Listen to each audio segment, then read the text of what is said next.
Hi everyone and welcome back. You're listening to the brand new season of the Learn English Speaking podcast community. This is episode 1. If you joined us in the first season, you might remember me. I'm Jake. And I'm Emma. Yes, we're here again with more fun and useful content for your English learning. Did you enjoy your time off, Jake? Not really. Stayed home, watched some movies. Nothing too exciting. Well, we've recharged and we're back with some great things planned for this season. But before we start, Shall I say it or will you, Emma? what? Come on, Emma. You're trying to keep it quiet, but today's a special day. It's your birthday. Oh no, you remembered. Of course I did. Happy birthday. Thank you. Got anything fun planned? I'm going out with a few friends this evening. We've booked a table at a small French restaurant in town. I've heard good things about it, but I've never been there before. Fancy. I hope it lives up to the hype. Did you get any cool gifts? Just some birthday money from my parents. I'm thinking of buying a new pair of boots. Good choice. I'll treat you to a coffee after we're done here. Sounds perfect. And maybe a slice of cake too?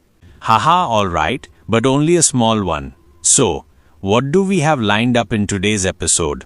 Well, we've got our quiz segment coming up, and after that, you'll hear people from around the world talking about their favorite foods.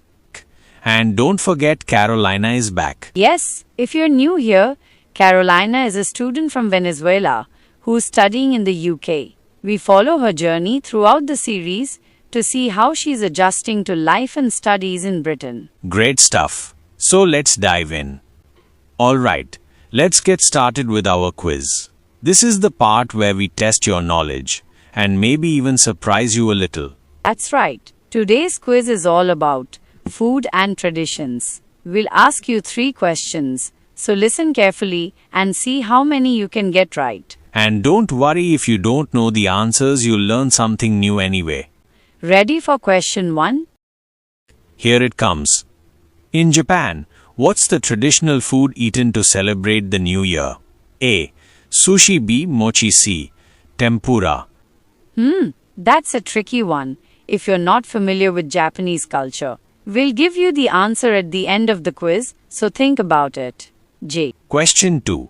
Which country is famous for eating 12 grapes at midnight on New Year's Eve? A. Brazil. B. Spain. C. Greece.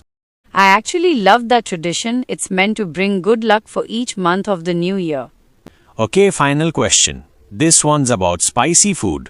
What's the hottest chili pepper in the world according to the Guinness World Records? A. Ghost pepper. B. Carolina Reaper. C. Scotch bonnet.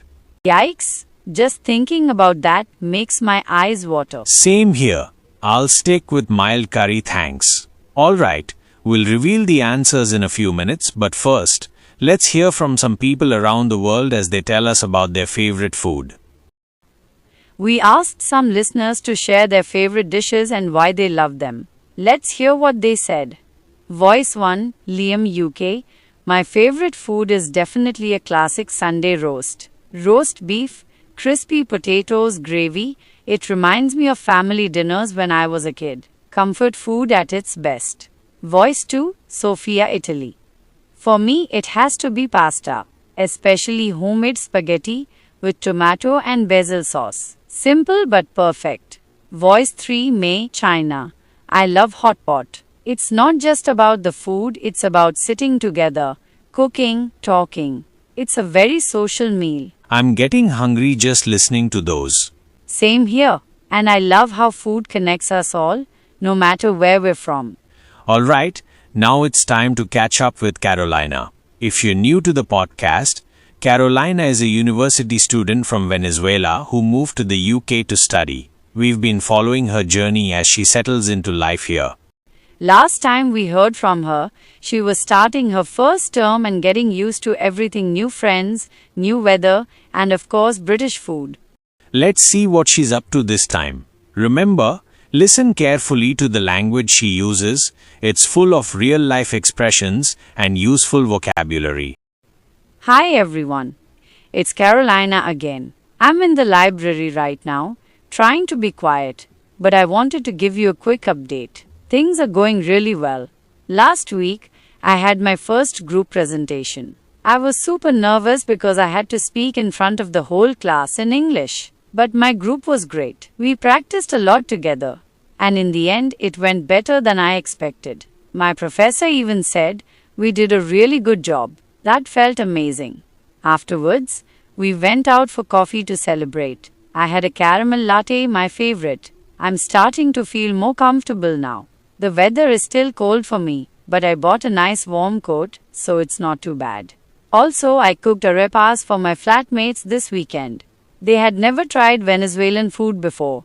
They loved it and now they want me to cook every weekend. Haha. That's it for now. I'll speak to you soon. Bye. Emma. Wow, she's doing really well, isn't she?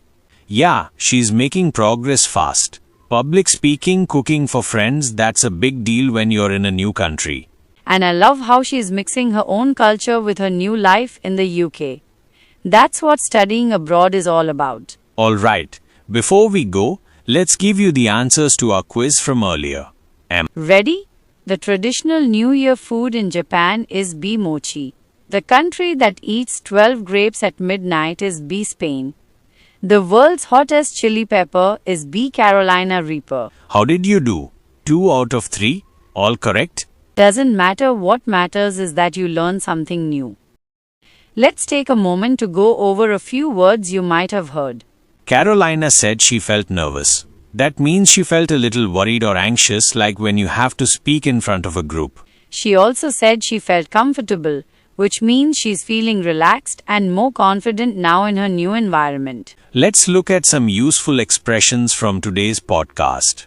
One is, "It went better than I expected." You can use this when something is easier or more successful than you thought it would be.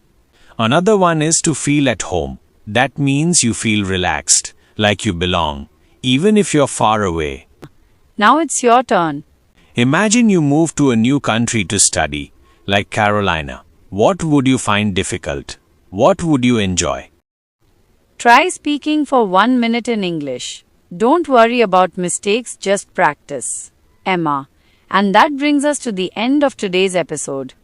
We really hope you enjoyed listening and learned something new. Don't forget, learning English takes time, but you're doing great just by listening and practicing. Keep going. You can listen to this episode again, use the transcript to follow along, and try answering the quiz questions yourself. Jake. And remember, practice speaking even just 1 minute a day. It really helps. We'll be back soon with more stories, more practice, and more fun. Until then, keep learning. Keep smiling. We'll be back soon with more stories, more practice, and more fun. Until then, keep learning. Keep smiling. Both. Bye for now. If you enjoyed this episode, don't forget to like the video and subscribe to our channel for more English learning content every week. Share it with your friends who are also learning English and let us know in the comments. What's your favorite food? We'd love to hear from you. Thanks for watching, and remember, you can improve your English one episode at a time. See you next time on the Learn English podcast community.